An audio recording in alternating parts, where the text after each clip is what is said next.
Well, we know others, not a lot of others, because we have a lot of the time, but others will be coming in. But we're going to go ahead and get started. We're straight up 9 o'clock.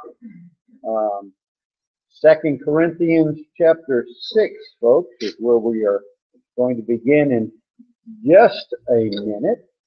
And good to see everyone out this morning. I'm going to stretch the welcoming just a little bit. We haven't officially started yet. Get some folks situated. In just a moment, I'm going to ask Warren, if you would, to lead us in an opening word of prayer before we go ahead and get started. And so let's bow as Warren leads us. Oh God, the most high Heavenly Father, we're thankful for this day, Lord, and we're thankful for this opportunity once again to come together and study your word. But Heavenly Father, our purpose here is to separate and divide and study each part of your word, Lord, and never to change. Lord, try to come to the conclusion, Lord, of what the message really is, and we pray we always strive to do those things. Heavenly Father, we pray for those who are not able to be with us this day, who are on the road to travel, those who are not doing more feeling, Lord, pray to be with them also. To be with us, Lord, to study here, to do your word, be with us. Be among us. We offer this prayer in Jesus Christ's name. Amen. Amen. Right. Okay, this 6th chapter, guys, of 2 Corinthians, it's just really powerful. Especially when we cover the first 10 verses that we're going to read in just a few moments. You're really going to notice how Paul is trying to get the brethren to persevere, stand up for what is right, stand against those false teachers who are trying to pull you away from where you need to be standing. Going to use himself as an example. Even though we were treated this way or we were faced with this, we endured. And so I just want you to see the pattern as we go through this. And so we'll read the first 10 verses. So I think we'll go ahead and start over with Mark, and we'll jump up to Jean and Betty, and then we'll come up to the front row here. 2 verses apiece, the first 10 verses of 2 Corinthians 6. Together with them, we also heard you not to receive the grace of God in vain. So it says that there was such a time to listen to you, and the day of salvation is perfection. Because now is the acceptable time, because now is the day of salvation. Verse 3.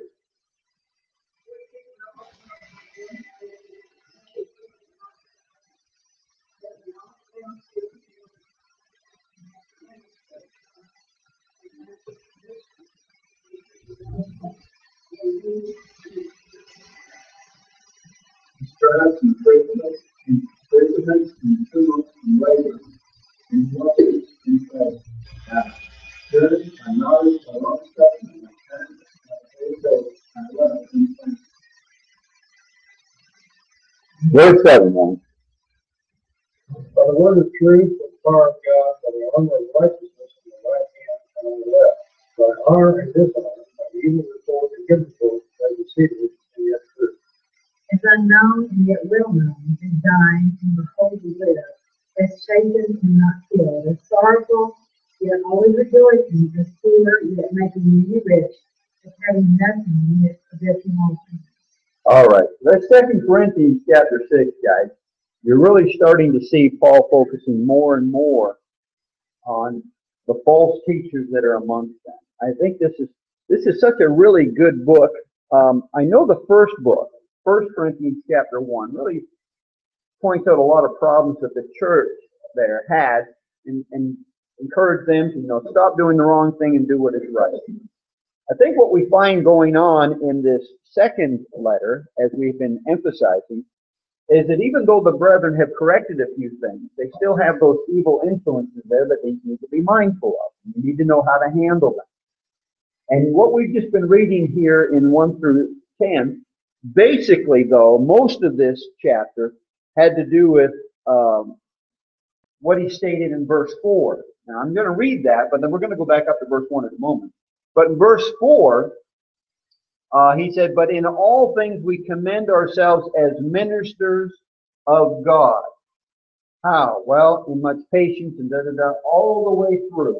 His goal is, in verse 3, we give no offense in anything that our ministry may not be blamed. The whole point for you and I is that we want to reach the lost. We want to be lights in this world of darkness. We want to stay faithful. There's a direct connection there, guys, between being lights in this world and reaching the lost and staying faithful. I don't think it's coincidence that God wants us to be thinking about the lost, that God wants us to be thinking about our co-workers, our friends, our neighbors, anybody that we come in contact with. And as we've been talking about here, what's the benefit of you and I thinking in terms of reaching the lost all the time? What's the benefit of that? Yeah, what's the benefit of doing that, Tony? What's the benefit of spreading the gospel? How does that help you?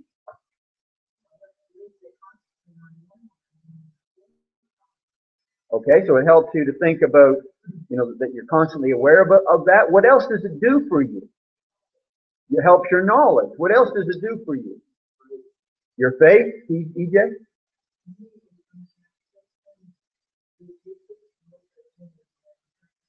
Okay, so it keeps them from doing the wrong thing by focusing, and that's just a natural thing when our Lord told us. I think if I'm remembering correctly, in Ephesians chapter 4, when Paul was saying, when those who steal no more. You remember what he said after that? Working with your hands. And so, in other words, when you do something bad, replace it with something good. They tell you that when you have a bad habit, you get out of that routine and you do something good. And basically, by focusing on the lost, by focusing on your responsibility to helping them, it prevents you from getting caught up in things that you shouldn't do. It helps you to grow, helps you to be strong, helps you to be faithful. Why is your faithfulness so important when we think in terms of evangelism? And then we'll get to Gene. Why is your faithfulness so important when it comes to evangelism, Nikki?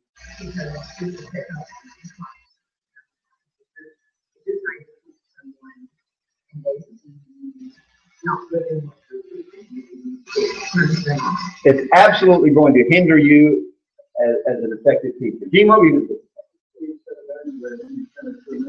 Okay.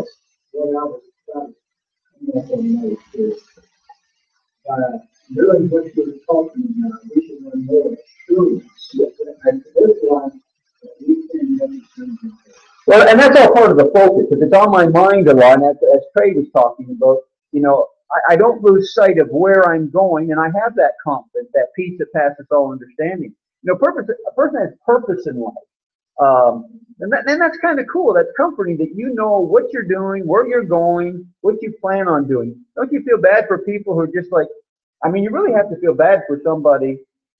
We might want to criticize them, but if you got a 24-year-old living at home and says, I don't know what I want to do with my life. What?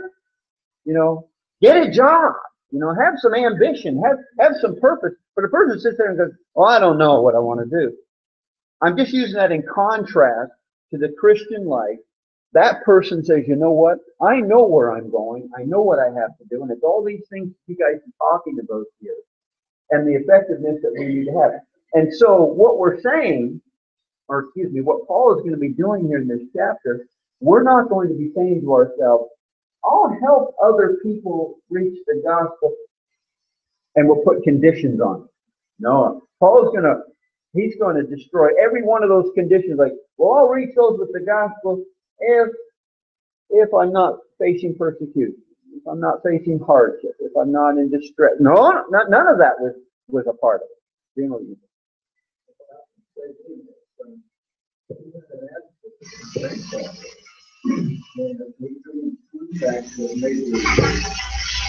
Era and stage, then we're going to be more careful and more definite and not make that excuse for that.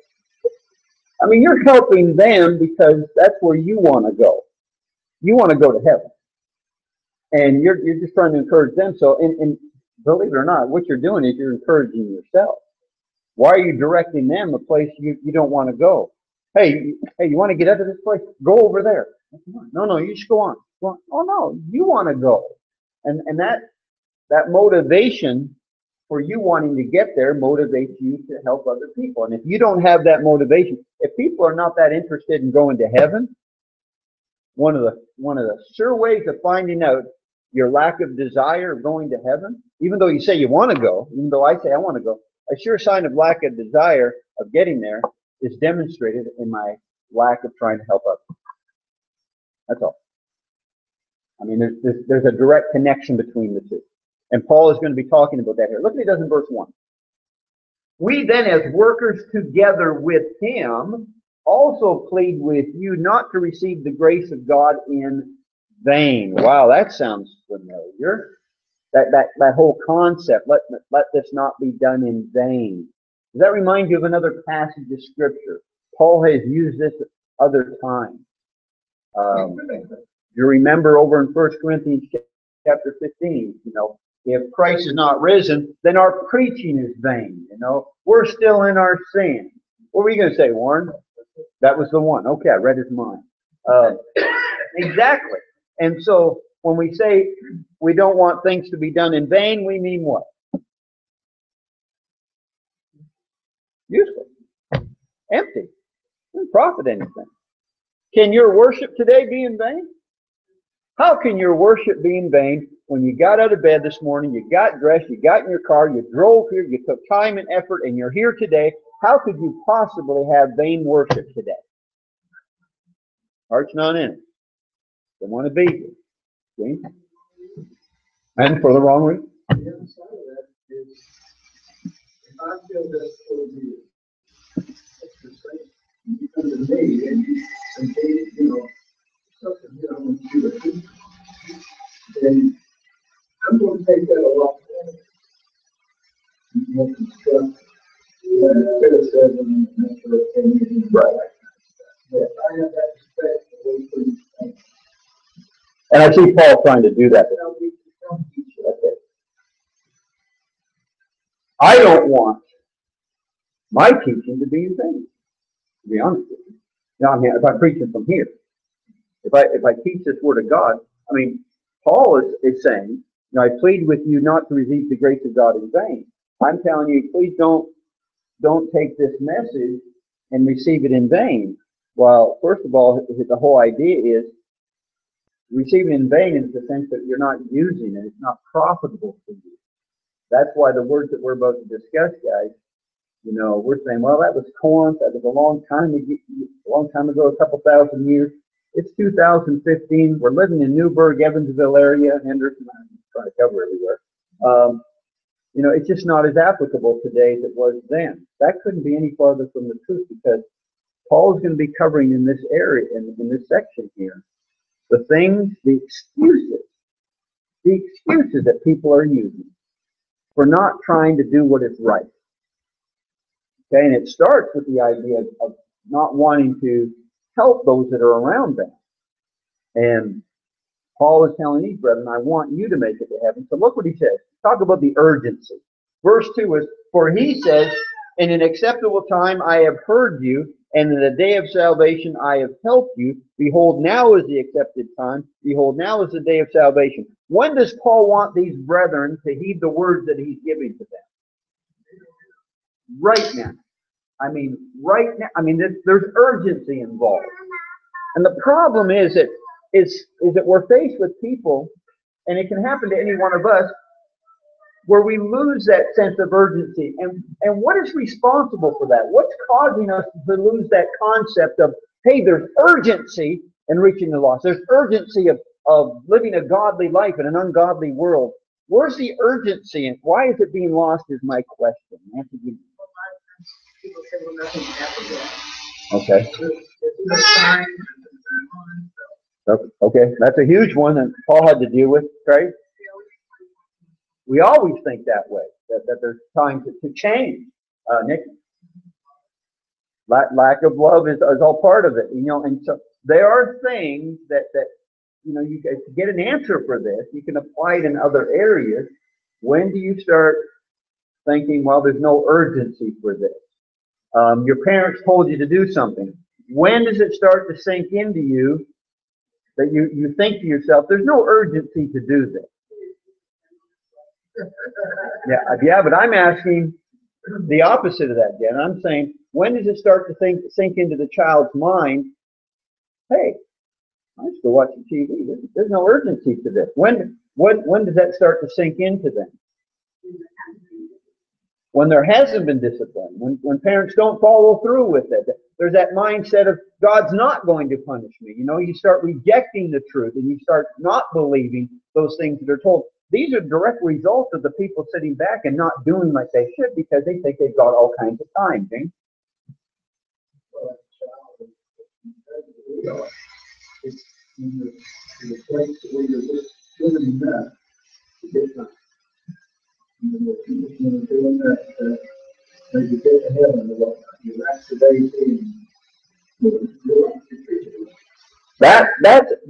that lack of urgency, in our mind, deals complacency that you're talking about here. But I also think it deals with lackluster effort. And I think a classic example was yesterday. I washed one of my cars. I didn't wash the other one, so we're driving the other one through town, and we've seen these kids, for a band camp, they're washing cars. I go, hey, good cause. Let's go in there and let them wash the car. My car was filthy.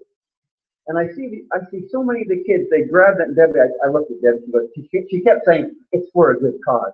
And the kids, I kid you not, here's what the kids would do. And we sat there and I said, did anybody even get the sides of the car yet? Nobody even got the car yet. But are they washing my car? They're washing my car. Are they there sacrificing their time standing in the sun? Yes. So like James talked about, you can put forth some effort, but with the lack of understanding and appreciation of the urgency that's involved, you can have a lackluster attitude and not put forth the effort that you need to, and it can affect our worship. Maybe.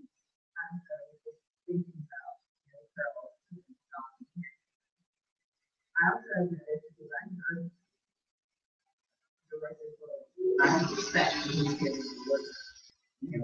When we tell a certain someone, I want you to do this now, if he just doesn't feel like it's people, because he hasn't yet fully cultivated the respect for us as the parents who are committed. It's obviously pretty hard, but for us, if we are just being, two hormones or whatever, and don't have that respect for God and that sincere fear, then we just, we may understand on a basic level, well, we have to make this time, but if you don't have that respect, you just kind of. That's true. It's true. I mean, the sermon this morning is really going to expand on this point a lot. But there's, and not to dwell on it all morning because I want to get into that 3 through 10. But guys, what are some areas that affect, because I know what Paul's dealing with here with these brethren, what he wants them to do. But what are some areas in our life where the lack of urgency isn't there? Where could it creep up in? Different aspects. We've been talking about worship, maybe the lack of urgency of needing to worship. Any other areas where we might think that where it affects us and it shows up in our lives? Just give me a long list here. Give me one. Personal Bible say, well, where's the urgency? I've got my whole life to learn. There's no urgency for me to read. Guys, quick. There's others, many. Okay, all right. Spiritual. That's true, I did. What shows you that you have lack of urgency, Matt? Here we go. I'll specify. I like being specific. The lack of urgency, that attitude that I have, there's no rush to do it, affects different aspects of my Christian life, such as personal study, worship, prayer life, Personal evangelism. Yeah, obeying the gospel. Reading the scriptures, Dan. Building my brethren up. Where's the rush on that? I'll let somebody else do it. I'm not going to go over there. You know what my attitude is? If you don't come to me, I'm not talking to you. Simple as that. James? Yeah, ignoring. Well, it's true when we're not being dependable or what would you have, Mark? That was exactly. There's no rush. I mean, it affects so many different. A person who's lazy that way, a person who's lazy because he doesn't see there's a rush for it. I'll do it later. Take the garbage out. I'll do it later. To sit back and say, "What are you upset about?" Is if a person that has that attitude, does he really think that's the only thing he puts off? A person that has the attitude that I can always put it off, it affects so many different aspects of their life. One. Personally, the powerful passage is James chapter 4. Our lives are miss. See it going. It takes people. A lot of people don't get that. They don't understand that they are mortal or temporary. And I'm thinking of all those examples. Terrible wreck happened in the end. Those poor people got killed. Unsuspecting instantaneously, they were gone. I mean, we need to come to that mindset, not just the walk. I'm saying if you understand the urgency of doing the things that you need to do, we need to prioritize those things. I like it. What we need to do, and the things that we really don't need to do, we need to push those off. I need to get my lawnmower fixed. We got to do that. Yeah. Things like that. I'm saying those are the things we learn to do. Well, and you're emphasizing the very word what he said here when he says, now is the accepted time. Now is the day of salvation. Now. There is urgency, guys, and we need to take advantage of it. And for you and I to sit back and say, I've got all kinds of time. How much time do you have to help those people that you know that are lost? How much time do you have? That's all you've got. You know, if you live every day, I know it's a cliche, but you live every day thinking, this is the last day God has given me on earth. How am I going to use it? That makes actually for a good sermon. If this was my last day, what would I do? I can remember doing that talking about, what did Jesus do on his last day on earth? What did he do on his last day? And you can talk about some of the things he said while he was on the cross. Even if it was his last day, he was still mindful of men. He was mindful of the law. He was mindful of the person that was suffering. You know, what would we do if we just had if you knew you just had one day left? Okay. Now, having emphasized the urgency on this, look what Paul does. Verse 3. We give no offense in anything that our ministry may not be blamed. Bottom line. Why would Paul bring that up, guys? Come on, you have to keep the context in mind. Why did Paul say that? Yeah, they're blaming him, okay? He's being falsely accused. Should we ignore anybody that ever falsely accused us? Should we just ignore that? Sometimes there's nothing you can do about it. But I tell you, somebody falsely accuses me. Somebody gets on a TV or radio or writes something on me and writes me up. I'm coming right back. That happened up in Canada. Somebody wrote me up and chewed me up in a newspaper article. I mean, he chewed me up. And the thing is, we were paying for this article every week. And this guy, some religious leader, gets a whole page in this paper for free. For free. Because he gets to write it, you know, and they share that with different religious leaders. You can't be really controversial. In other words, to get the freebie, you can't really tell it like it is. So he chews me up. I walk in there and I say, I want the next article. I want it free, and I'm going to reply to this guy. I said, this guy, forget the word I used, but I mean, this guy was nasty to me. I'm just using the word, it wasn't the word nasty, but I want you to be mindful of that word, because the guy goes, really? So he opens up the article, the editor, and he's reading the article, and he's got a pen. He goes, yeah, he chewed you up there, chewed you up there. Yeah, he did that. Yeah, you go ahead. He gave me permission to come back for free and answer all those accusations. Should I have just let it go? No, I mean, when you have an opportunity, is my point, to defend yourself. Paul's doing it. Paul's doing it.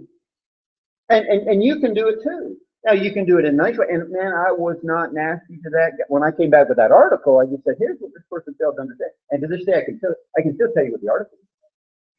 He got on my case by telling me, when I got on there and preached that tithing was wrong, he was blaming all the problems that are going on in the world today for the lack of tithing. Okay, whatever. And so, but I mean, he chewed me out on that. And so I'm coming back and I'm saying, really nice, saying, why can't somebody give more than something? I'm not the bad guy here. You're legislating is the point, and talk about the Bible passage. Anyways, let's get off of that. I saw a hand. Yes.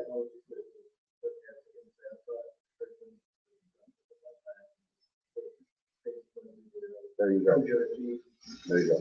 Did Jesus ever defend himself? Constantly. Constantly. There were times when he wouldn't answer, because even the proverb writer says, don't answer a fool. I mean, you're just wasting your time. So there's a time, there are times, answer a man when he's angry, you're just wasting your time. Or somebody who's drunk, you're just wasting your time trying to talk to that person. And so there's a time and a place, and you have to use wisdom. But as far as, we are actually commanded, aren't we? Give an answer for the hope that's within us. Yeah? It was. That was the thing. I mean, you got the whole community out there, and you got things that people, I want to see what he says about that. Well, let's just do some positive teaching, take advantage of that. And that's our ultimate goal. Paul here, he's not, did you notice in these first five chapters so far, it wasn't all dealing with the false teachers, but you notice that he's trying to help these brothers. I'm not just going to try to prove my point, I'm trying to help you. When you lose sight of that, I didn't want to try to win an argument with that guy. I wasn't trying to, slam him, make him look foolish. It's like debating. You're not trying to win a debate. You're trying to just preach the truth. You're trying to help people learn. And Paul's doing that here. So in all things, we commend ourselves, in verse 4, as ministers of God in much what? Patience, in tribulations, in needs, in distresses, in stripes, and imprisonments, and tumults, and labors, and sleeplessness, and fasting. Stop there. Because then you start going by this, by that, by this, by that. So these things that he's listing here, that we, in all things, we commend ourselves as ministers of God. Ministers of God. He used that phrase a little bit earlier when he mentioned, we give no offense in anything in verse 3, that our ministry may not be blamed, but in all things we commend ourselves as ministers of God. Everything is about God within all of this, and giving him the glory. It's not about me, the apostle. So look, he's going to do all these things in patience, in tribulations, in needs, and distresses. In patience. Do you need that? In standing for what's right and trying to help the lost, and trying to be ministers of the gospel? Where does patience come in spreading the gospel?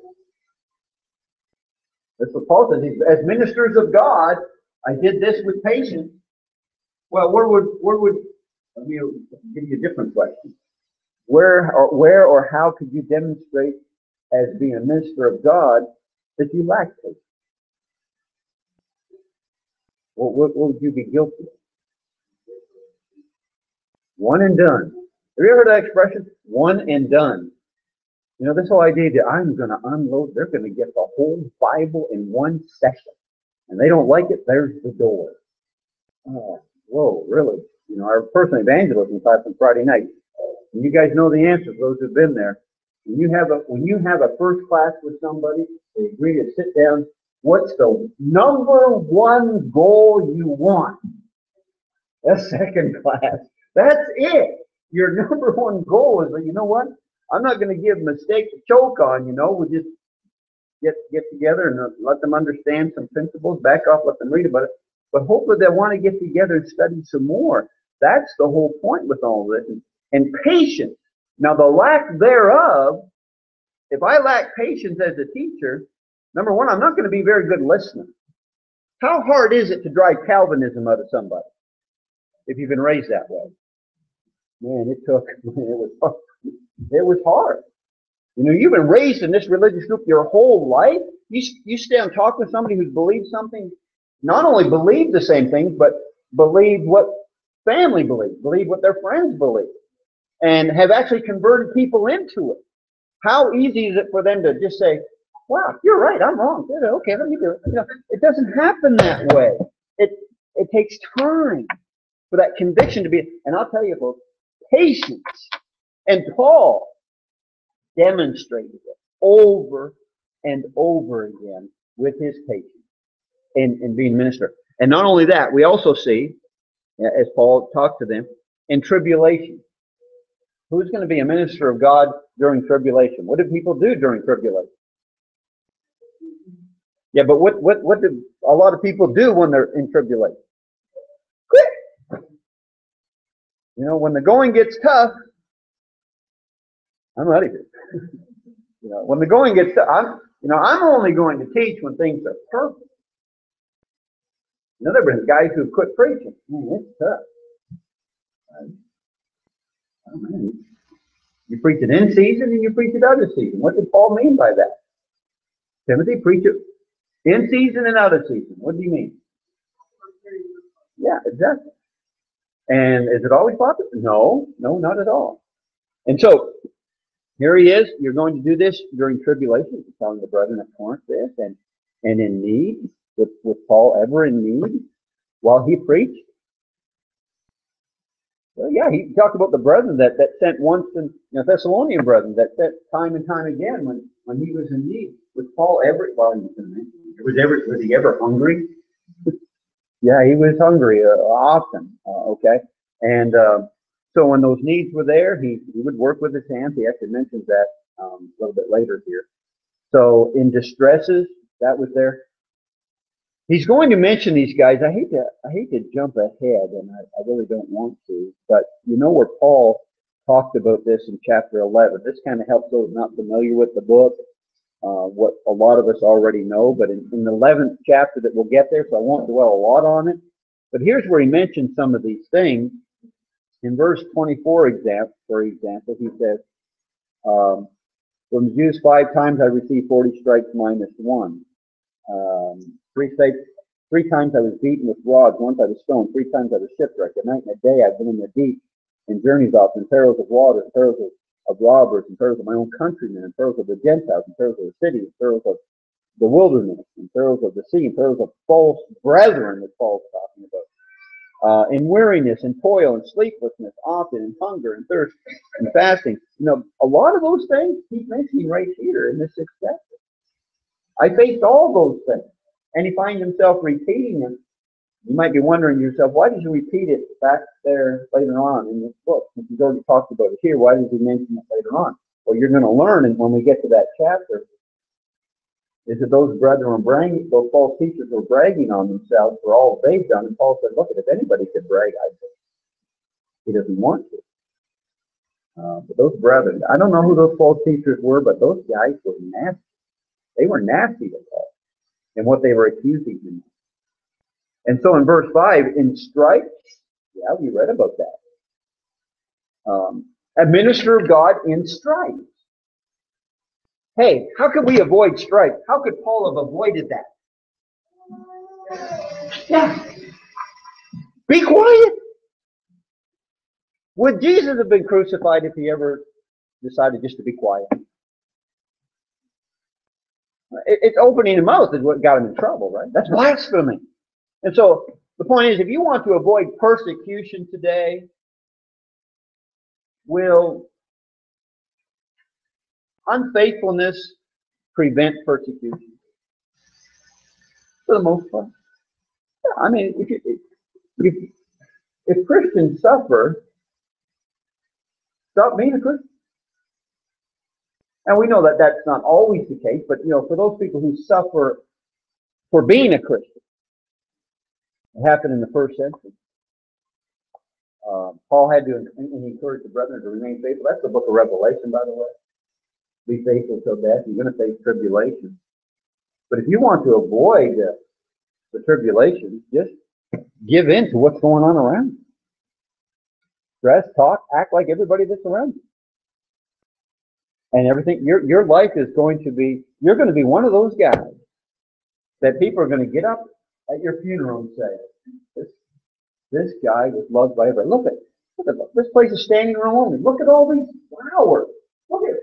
This guy was loved by everybody. You want that at my funeral. Not that I don't want you to get up at my funeral. Whoever's going to preach my funeral, don't get up and say, this guy, everybody hates him. Don't do that. That's not my joy here. But my point is, beware when all men speak well of you. You can't do that if you're standing for what's right. And Paul understood that. That's why the strikes were there. That's why the imprisonments were there. And tumults, again, the hardships that he had to face, people attacking him. He puts in laborers here. Did he labor with the team? Yeah, Paul. As a minister, is that beneath me? Man, I don't want to get dirt under my finger. I'm a preacher of the gospel. What? You're afraid of work? We got a serious problem now. If brethren, for some reason, my outside support's cut off, and the local church couldn't support me, you come and visit me, and you say, Chuck, what's going on? No income coming in.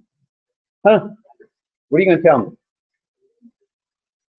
Get a job. What you're going to tell me to do? You say, get a job. Well, I can't preach and work. What are you going to say? Paul did. Others did. No shame in that. Right? That's okay. And Paul did that. He's not complaining here. Please don't look at any of this as complaining. I'm not saying he enjoyed being with. He enjoyed him being cast in prison. But I'll tell you this much. He did all that for the cause of Christ. And when you're doing things for the cause of Christ, you don't complain about that. Do you complain about that? I mean, you guys with little ones, were you up at 3 o'clock in the morning? Why did I have kids? Why? Well, maybe you did. Yeah, I don't know. But you love them, right? And you sacrifice for them. And so when you're sitting there going, I'm a Christian, and you suffer and you go, why am I a Christian? Something's missing. Something's missing. Because Paul says, there's no blame then. I labored for the Lord. These guys are accusing me of these kind of things. It's wrong. And by the way, we're on the same page here, Corinthians brethren. We're going to labor, and let it be said of all of us here, in sleeplessness, in fasting, Paul did that often. In purity. Now we get down to the 6, 7, and 8. Okay, you did all that. All that's great. What's your secret? You go up to some brethren and you go, man, you seem to be cheerful. You seem to be happy. Do you know what's going on in the world? You can tell people, why do you have that? Why do you keep going on? I mean, I could just see, I know Job's wife says, curse God and die when he sees him like that, but, you could see Job's wife and say, why don't you curse God and die? We don't have that conversation. We have Job rebuking his wife. You speak as a foolish woman. But you could just see, if you were Job, and Job's wife comes up and says, why don't you curse God and die? Why are you putting up with this? Why? The prisons, the being beaten, and brethren turning out. Why do you keep on? Your answer? What? For the Lord. Any other answer? Want to go to heaven. Okay? Is there another answer? And Paul kind of dealt with another one out of the book.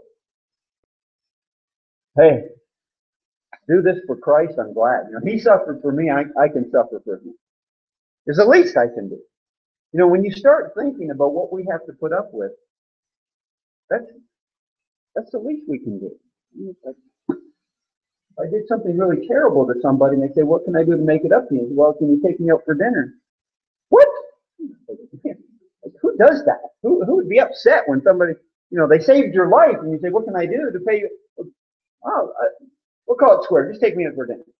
And if I complain about that, there's something seriously wrong, Mark.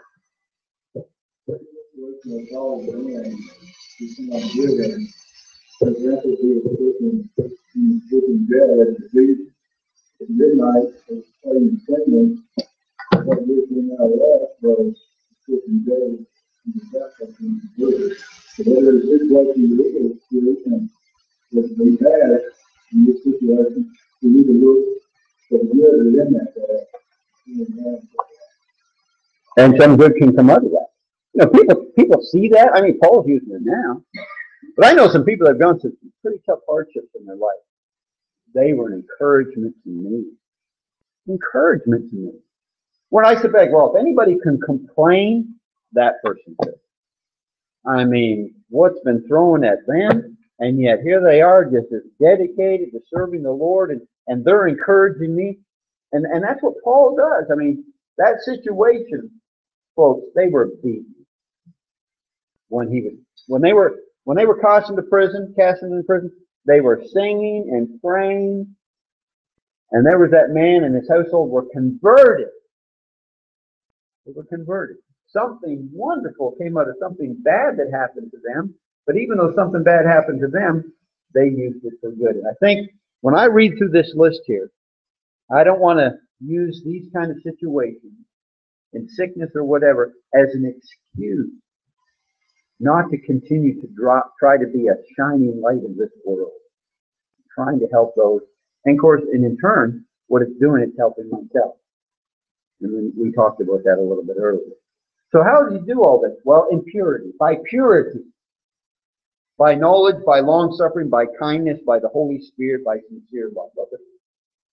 You accomplish all this. All those bad things. Does that make you a sinner? Having all those bad things happen to you, does that make you in the wrong? You know, you can be just, you know, when you see godliness, you just see this purity, this glow of righteousness. But it can appear in the most ugly circumstances. For example, Jesus hanging on the cross. I mean, that could not have been a pretty sight. Blood, dried up, pouring out in some places, open wounds. I mean, he couldn't have been pretty to look at all. But yet there's something glorious there because we see a righteous man who did not sin.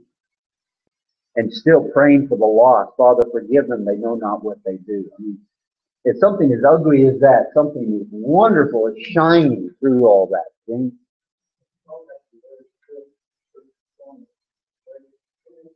Yeah.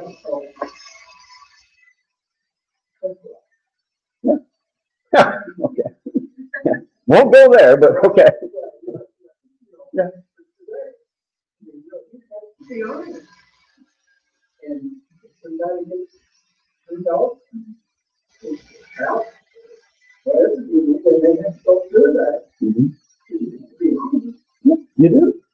And I think that's what Paul's coming across. I mean, his whole life was that of purity. So he's not apologizing. These false teachers, whatever. I am not apologizing for teaching the truth. Blameless for God. And on all these things that I have faced, not only the idea there was a purity, but by knowledge. Did I say something wrong? You know, I taught the truth. And that's what you and I need to be doing. The times my regrets in life is when I've said something I shouldn't have said. But you know, when a person is speaking by inspiration, even apostles can err, but Paul stood for what was right. And he did not complain about that. And so, and the long suffering that was there. That's how he accomplished the things that he did. You and I would probably teach more people if I knew more. Solution? No more. Okay. I would tell people more things about the Lord if I knew more about the Lord. Well, then learn more about the Lord. It's kind of like, now that's accountable. You learn how to use the washing machine. Now you got to wash the laundry. Well, if I don't know how to use it, then I'm excused. No. The point is here, you learn those things, and that's what's going to be a help to us. We'll finish that up with those, how he accomplished those things next Sunday morning. Appreciate your comments today. Wonderful stuff.